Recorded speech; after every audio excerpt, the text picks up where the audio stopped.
Hey everybody, thanks for joining us today. I appreciate y'all joining me in 12 p.m. on a Thursday, right? Y'all could be eating lunch, but I appreciate y'all sharing your time with me. And now I'm gonna share my screen so we can get this show on the road. Thank you so much for joining me for this edition of Lunch and Learn. I'm calling it A Serpentinite's Tale, the journey from ocean floor to Staten Island. I think it's an apt rock to talk about today because it's St. Patrick's Day and the rock itself is kind of green. So we're on theme with that today. Serpentinite is really cool because it has presented some of the most head-scratching moments for scientists while they're trying to understand the origin and the composition of this rock, which can date back 450 million years. Information about the Staten Island serpentinite was only coming to light as recent as 1985. So think about that, like how old this rock is, and we're still finding out new information about it today. But I tend to get ahead of myself. So before diving in, just like a really quick introduction about myself, that's me. My name is Yesenia.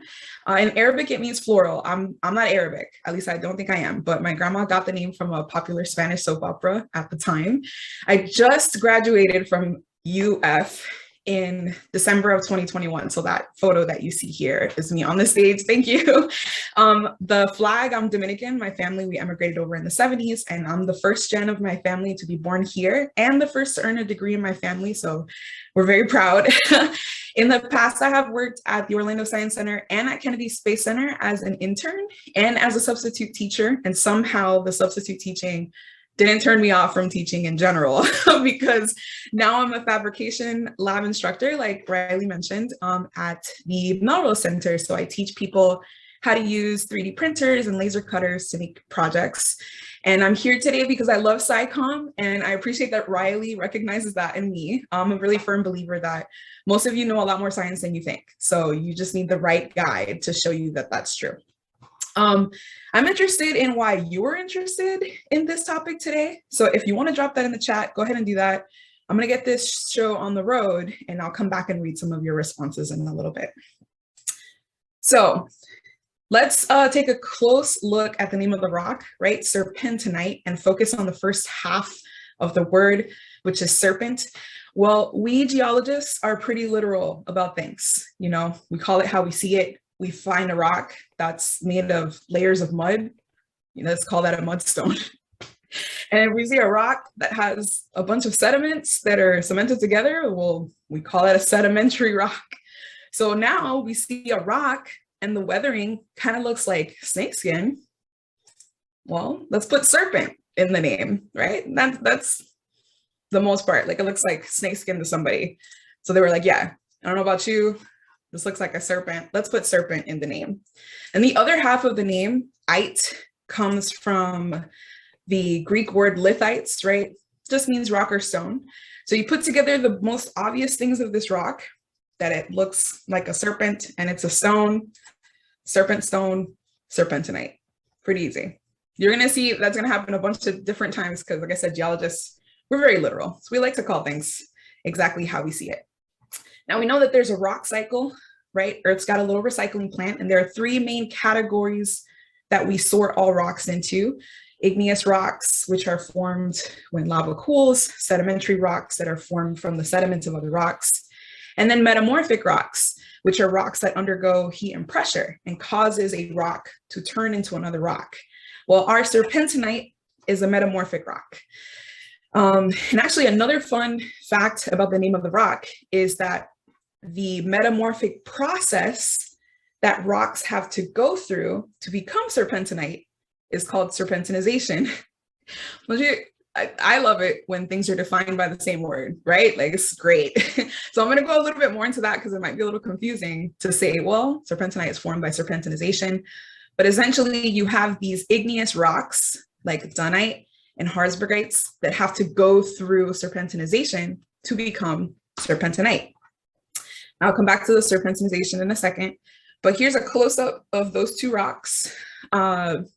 These two possible serpentinite parents, that's what I'm going to call them because you have to start here to get to a serpentinite. They can also be called peridotites. as if I haven't confused you enough with these names you've never heard before. Let me throw another one in the ring for you. But peridotite is just a generic name that's used for coarse-grained, igneous, ultramafic rocks. So let's go a little bit further into this, right? Coarse grain just means that when you look at a rock, you can see the differences in the grains. So if you're looking, excuse me, a little bit closer at the Harzbergites, right? You can tell that there's a green little piece here and there's a white little piece here and a black little piece here. So it's coarse grain because you can see the difference in the grains. If it was a more fine grained rock, then you would need like a magnifying glass or something to help you see the grains in the rock. The dunite also, even though it looks like it's a little bit more fine grained, this is the most that I can zoom in, but maybe you can see there's like little sediments, little sections in here. So that's what I mean by coarse grain. And then igneous, we've already discussed, right? You guys know what that means. So these guys came from pretty deep in the earth. And then ultramafic is a word that we made up from other words. Mafic, meaning that the rocks are high in magnesium, Ma, and ferrous iron, Fi, mafic. So keep that in mind, I guess, the magnesium, because we're going to come back to that point in a second. Now, peridotites also consist mostly of a mineral that is called olivine, and the olivine is also green. So this is why you get all these different shades of green in these rocks, comes from that mineral. Dunite has an olivine content of over 90%, this guy. It's a little bit more green. And Harzbergites tend to hang out around 80% of olivine content. Now, olivine is really cool because most of the Earth's upper mantle is made of olivine. So it's one of the Earth's most common minerals, even if you've never heard of it before. But that means that it also forms and is stable very, very deep within the Earth, about 250 miles within the Earth. So these peridotites, you have to remember, they come from pretty deep in the earth, and they have to undergo that serpentinization to become serpentinite. So olivine is cool in the way that it metamorphoses. I'm gonna make up a word today. I don't know if that's the right term for it, but it goes through that metamorphic process. Because the rock is so stable at high heat and pressure, the rock will experience low-grade metamorphism, which means it has a low heat and pressure that's added to it. And it picks up water from within the bedrock as the rock is moving through the earth. And that's the serpentinization process, right? So as that rock starts to move, some tectonic movement displaces this rock from where it is. It starts to move and it picks up water from its surroundings. And that water is added to the crystal structure of the olivine that's in these rocks. So they deform and become serpentinites. Now, so we got to that point, right? We found that there's olivine in these rocks. It forms pretty deep in the earth. They go through a serpentinization process. And most of these rocks are actually found deep, deep in the ocean in something that we called an ophiolite suite. So this photo, this image that you're seeing here on the left is actually like a cake slice of the oceanic crust.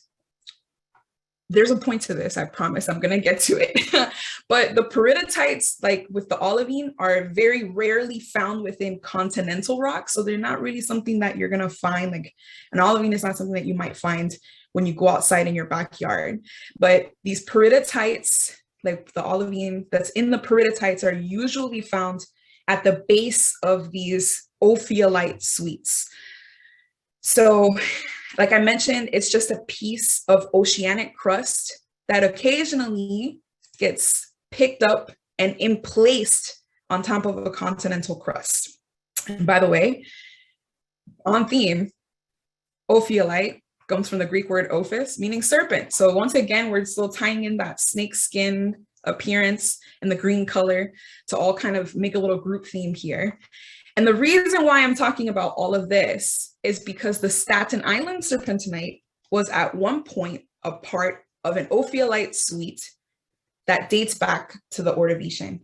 So the serpentinite that is on the island came from the ocean floor, an ancestral ocean floor, and something placed it on the where Staten Island is today. And we're going to talk about that in a bit, because I'm going to give you a brain break. It's a good time maybe to like regroup and be like, what just happened? Hopefully you look more like the right brain and not the left brain. And it's okay if you look like the left brain, but hopefully I can answer some questions. Let me see, I'm looking at the reasons why we're here today. So room 3 teacher. Hi, nice to meet you, room 3. That's a bad dad joke. I live on hill on Staten Island near Serpentinite Commons with many of these rocks. Oh, that's so great. Okay, well now you're gonna know a bunch of history about your backyard. So I'm gonna talk a little bit more about how the serpentinite ended up here from the ocean floor. And then we'll talk about where you can find it in Staten Island if you're not sure, and what things we can do with serpentinite to finish up the second half of the talk. Hopefully everybody's doing okay. So before I go too far into that, I wanted to have a quick note about geologic time, because maybe you've never heard of the Ordovician. I hadn't before I studied geology. So I totally understand if you're not sure what that is. But most of y'all probably know about the Mesozoic era, right here in the middle, right? The Triassic, the Jurassic, the Cretaceous dinosaurs. It's usually, this era and these periods are usually pretty popular for people. Today, we're living in something called the Cenozoic era, which is now the era of the mammals, right? Usually, so in the Mesozoic was large reptiles kind of took over the earth, and now large land mammals are taking over, so era of the mammals. I'm talking about the Ordovician, which is way past all of that stuff, all the way back here between 438 to 505 million years ago. So I'm not even talking about any of the recent history of Staten Island, but it's just to kind of give you an idea of how far back we're talking. Like Pangea status is what I'm talking, all the way back there, so that you have that in mind. I know it's sometimes hard to wrap your mind around that time, because it's a long time ago, but at least you kind of have an idea of where I'm talking, right? And then there's some cool notes on the end here to kind of also give you a frame of reference. Like the last ice age was 1.6, the last ice age ended about 100,000 years ago. So even that, further back than that. So you think of woolly mammoths, way further back than that. Okay, so let's go into the meat of how this got here. 500 million years ago, the planet looked very different than it did today. So we have this continent, or kind of protocontinent, that we called Laurentia. Is the name of the North American Craton. It's like the base, the geological core of North America. And it was a major continent that's made of primarily North America and present-day Greenland. So most of the eastern side of the North American continent was submerged in something called an epieric sea, right? You can see that most of the continent was actually underwater. So much like today, the eastern side of North America was pretty passive. It means there was no tectonic activity happening. And then one day in the late Ordovician, this changed. I'm not really sure what happened, right? Plates might have just changed directions. It happens, right? It happens today. Sometimes we feel that when a plate is moving, right? And we feel that as an earthquake. So it might have just happened that something changed directions. But the point is that there was an ocean that used to be where we kind of recognize the Atlantic to be today, called the Iapetus Ocean. So it's the Proto-Atlantic Ocean, is what I'm calling it, kind of ancestral, right? Before the Atlantic Ocean got here. And in that ocean, there was an island arc that we called the Taconic Islands that were right off of the coast of ancestral North America. So when those plates started moving, the volcanic island was on the plate that was not being subducted, right? So it was sitting on top of the oceanic plate was sitting on top of the edge of the North American plate. So on the left-hand side here, right, you see this big black line, right? Because this tectonic plate was being subducted underneath this tectonic plate. And as that continued to happen, the volcanic arc came closer, was kind of like being pulled like on a conveyor belt, closer and closer towards North America, and finally ended up with the volcanic arc actually being emplaced on top of the continent. So that also includes some of the proto-ocean floor. We call this event the Taconic Orogeny. It actually was one of 3 mountain building events that formed the Appalachians. So all of this stuff was happening 500 million years ago, and it put part of the ocean floor on Eastern North America, or where North America is today.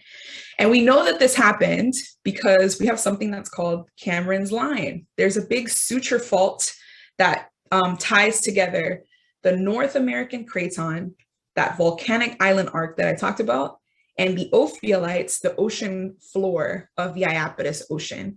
So there's actually a line of serpentinites that starts somewhere in New England, it winds through Connecticut, goes through Manhattan, and it pretty much ends in Staten Island, a little bit in New Jersey, but you guys have the bottom part of that line. And this is the proof that we have that, a while ago, this is how the serpentinite ended up here, because we can see all the different rocks from the volcanic island and the Craton, because they're made of different compositions. But the serpentinite, we can also see that follows kind of a line. And this isn't even the end of the line. We also have found some deposits that kind of go down the eastern side and end in Georgia. So I actually went to the United States Geological Survey website and downloaded a file. You can download this yourself and put it on Google Earth Pro. Let me see, did the video start playing? Maybe. Oh no. This has worked every other time that we've used it, except today. This was supposed to be, it's okay. If you're interested, I think I can find the file and send it to you so that you can see it yourself. And Google Earth is free for you to download. But I was showing y'all the different geological deposits in New York so that you could see how large of a body of serpentinite underlies Staten Island. It's pretty big. Let me see if maybe, yeah, I'm not sure. I tried to do a video so that I wouldn't do Google Earth Pro because I was like, oh, if I show Google Earth, there might be some lag. So I thought a video would help the technical difficulties, and they didn't. It's okay. Maybe I can find a photo if you have a little bit of time when we do Q&A. So it's all right. But it underlies a couple neighborhoods like New Brighton, Stapleton, Clifton, and then some parts of Port Richmond. Now, that's not on an all-inclusive list. This photo behind me is the closest I've been to Staten Island, so I'm not sure what other neighborhoods sit on top of that, but just so that you're aware, if you know some of those neighborhoods, well, they're sitting smack dab on top of that serpentinite in Staten Island. So here is the photo that is actually behind me. It's a painting of a local landmark in Staten Island called Toad Hill. So it's the highest point along the Atlantic seaboard and south of Maine. So toad is a Dutch word that means dead. Very charming, but not dead maybe in the way that you think. Dutch settlers looked at the hilltops and they were like, man, there's no trees out here, there's only rocks. Well, remember we mentioned that serpentinite is rich in magnesium, and most plants can't tolerate that in high concentration. So that might have been why there was no trees and decided to name it Toad Hill. So this is a oil paint on canvas that was painted by Jasper Cropsey in 1895. It's the view from Toad Hill, I'm imagining, in 1895. This painting is actually a part of the Staten Island Museum's collection. So if you want to check it out, you can probably Google it on the website and find information on that. At least Riley kind of gave me that, so but you can Google it and find it as well. These black and white photos are also from the museum's collection. The left photo is an image of the Toad Hill iron mines, and the right is a photo of an outcrop on Toad Hill Road. So both of these were taken in 1910. The museum assumes it was taken by Charles Pollard, who actually is a founding member of the Staten Island Museum.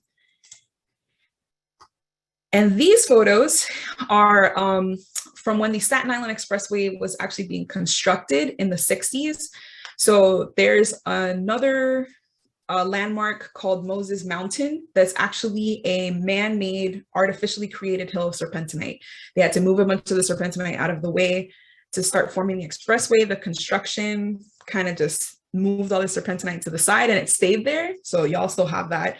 And these photos are not of Moses Mountain, but it is, the left is showing the excavation process for the construction of the expressway. And then the photo on the right, as I understand it, is an outcrop that y'all can still go out there and find. It's a road cut for I-278.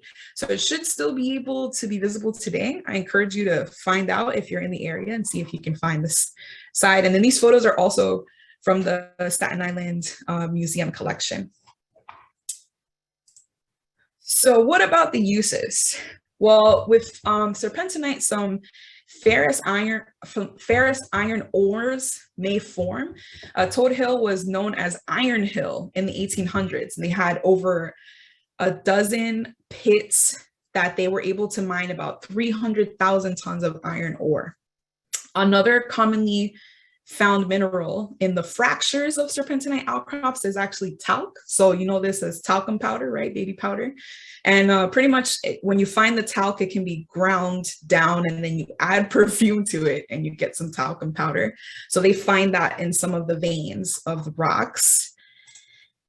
Oh, this is a picture of what the talc might look like. It's a little light green. And actually the light green is pretty big for collectors. They like it when it's green and not white. And then finally, I think the last thing that I wanted to go over is there's a mineral that can form with serpentinite. It's called chrysotile that actually is part of the serpentinite family. This is known to us as white asbestos. So it sounds like it's really dangerous, but as long as you are not taking the outcrop and grinding it down into dust and then inhaling it, you're going to be fine. It's okay for you to kind of look at it at least and touch it without being scared that it's going to happen to you. So unfortunately, they didn't really mine this in Staten Island. They found like 70 or 80 tons, but it wasn't a sufficient quantity to repay the expense of the excavating. So they kind of dropped off on that one. The iron was a little bit more economically sound than the asbestos was. So they don't mine it there anymore. And also, you know, healthcare, healthcare professionals are pretty much saying asbestos are carcinogenic. I saw a lot of mesothelioma commercials growing up, so you want to leave that stuff alone. But not all serpentinite forms chrysotile. A lot of it on Staten Island, at least, is lizardite, and that stuff you don't have to worry about whether or not you're going to get hurt with that. Like I said, you really have to like grind it down to be in any kind of danger from that rock. Folks, that was a lot of info for 30 minutes. So we have time for questions. I see that there's some stuff in the chat already. Let me see. Dun, dun, dun, dun. Okay, Catherine was leaving. Carol, I grew up on Staten Island and found these green rocks that seem to disintegrate with weathering. Yeah, a lot of times when the serpentinites, they go through any type of chemical weathering, just from exposure to the atmosphere, they'll look like a little bit white or maybe reddish brown if they have any magnetite in them that stains the rock reddish brown. So if you see something that looks kind of like that, has those colors, it's probably serpentinite. Pamela says, my kids love to hike Moses Mountain. That's great. Now you are going to have all these fun facts. You can, you know, stun them with a couple facts when they go out there. And, oh, yes, you can see it from the expressway. Oh, that's excellent. If I ever travel to Staten Island, I think I'm going to go out and look. I can take a photo next to that outcrop. It looks like it's a pretty good one to find serpentinite. All right. When you come to Staten Island, we will take you on a full geological tour of all the serpentinite outcroppings. Excellent. And more. Excellent. All right. Well, that's it for me, y'all. I have, I think, one slide left that has my sources, which, you know, I guess you don't really need those guys. Thank you. We do appreciate the sources. Thank you, Yesenia, for that excellent presentation. I would just like to say something because my name came up as Joanne. I'm really Mary Beth McCarthy, and I noticed a few people I know. And so I just wanted to say hello, especially Ed Johnson and where was Alan? Alan, Hello, how are you? Very nice. We had lovely associations when I was working. I'm retired now. Thank you. Thank you so And much. I think Linda. maybe Pamela, do I know you, Pamela? I don't know. Okay, anyway, name is familiar. Thank you. Well, that's cool. I appreciate y'all. You were like, oh, the place to be today is the Lunch and Learn Serpentinite. You guys can hook up out here. I see that Ed Johnson, you unmuted. Ed Johnson is former curator of science here at the Staten Island Museum, and I think took one of those pictures that was in your presentation, actually, Yesenia. Hey, Ed. Maybe, no, sure. Thank you, welcome. Thank you for coming. So do we have any more questions in the house? I mean, it sounds like a lot of us have experience or familiarity with this special serpentinite. I remember before working at the museum, I would take the express bus into Manhattan and would pass that outcropping all the time. And I was like, green rocks, those look special. And it wasn't until I started working at the museum till I really understood how special that was. And thank you. Catherine Ocean is asking floor. Oh, sorry. No, it's true. Well, now I know even more. Catherine asked, will there be a recording available? And yes, there will. We generally it'll take us about a week or so to put this recording up on our website, but please stay tuned to the Museum from Home tab. That's where all our lunch and learns go. And I also wanted to plug our next program. So on Sunday, March 20th at 2 o'clock, we will be welcoming Dr. Elaine Ayers for a talk called Unnatural History, Colonial Collecting and the Politics of Display in Natural History Museums. So that's going to be a really good talk. We hope that you guys can make it. And I also just want to plug 140 objects. So this specimen that, not specimen, but the object of today's talk is part of 140 objects. The museum is celebrating its 140th anniversary, and so our collections team worked hard to put together a fantastic online exhibit called 140 Objects that is on our website. So we encourage you to look through that as well. And the museum is open Friday through Sunday from 11 to 5. So we look forward to seeing you in person, virtually, everything. Thank you so much, Yesenia. That was fantastic. And I hope everyone has a good rest of your day.